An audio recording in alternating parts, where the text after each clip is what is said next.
వరదొచ్చి మునిగిపోతున్న పొలాలని సంగడాగిపోతుంటే 120 కోట్లతో తెచ్చి శంకుస్థాపన చేసి పనులు ప్రారంభించిన ప్రాజెక్ట్ ని ఎవడైనా బుద్ధి జ్ఞానం ఉన్నవాడు ఎవరైనా సంతకాలు పెట్టి వద్దనిస్తారండి? మిమ్మల్ని గెలిపించుకుంది మీ ఇద్దరిని ఎమ్మెల్యేని ఎంపీని దేనికి గెలిపించుకున్నాడు? నేను తెచ్చాను, నువ్వు కట్టాలి. నేను ఆ ప్రాజెక్ట్ తెచ్చాను, నువ్వు నీరు పారించాలి ప్రాజెక్టులోకి. ఏం చేశారు మీరు?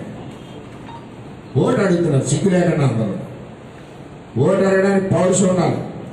నేనైతే ఓటు అడగను, నేను రాని నియోజకవర్గంలోకి నేనైతే అటువంటి పని చేస్తాను.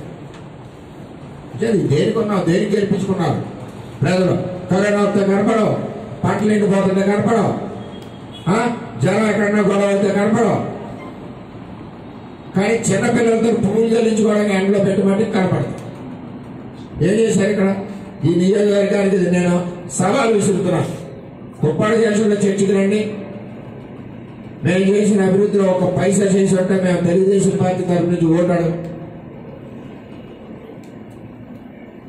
ఆ అలయన్స్ నుంచి ఓటాడు అడగం.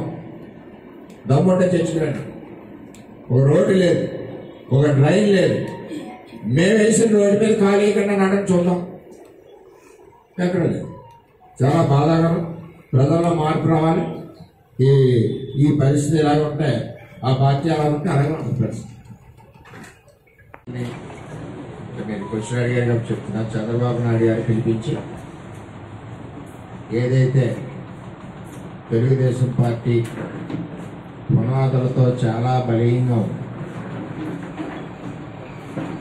ఆ నిర్మాణం తెలుగుదేశం పార్టీ కార్యకర్తలు నాయకులు కూడా గత 20 సంవత్సరాల నుంచి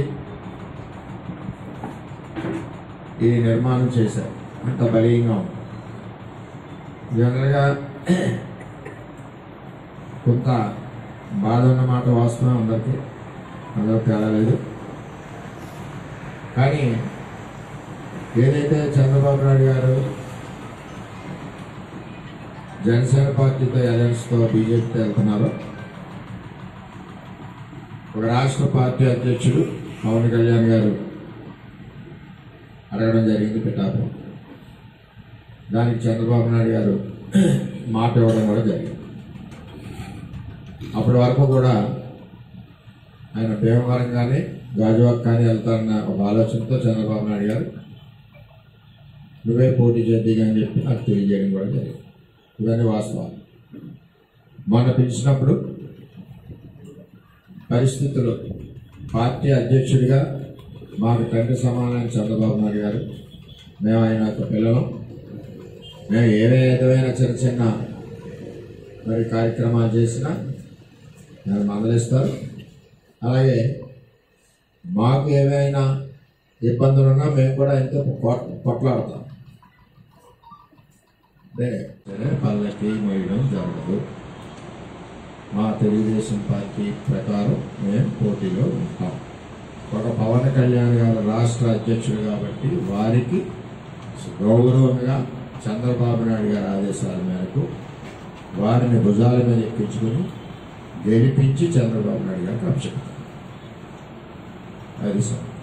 ఇంకా మిగిలిన వారిని ఎవరైనా ఈ పిఠాపురం నియోజకవర్గం ఇప్పటికే అలసిపోయింది. మోసి పరిస్థితి ఉండదు. క్లారిటీ. చంద్రబాబు నాయుడు గారు ఏది చెప్పారో అది తూచా తప్పకుండా పవన్ కళ్యాణ్ గారిని గెలిపించడానికి తెలుగుదేశం పార్టీ మొన్న నియోజకవర్గ సమావేశంలో అందరూ కూడా చేతులెత్తి గెలిపిస్తాం అని తెలియ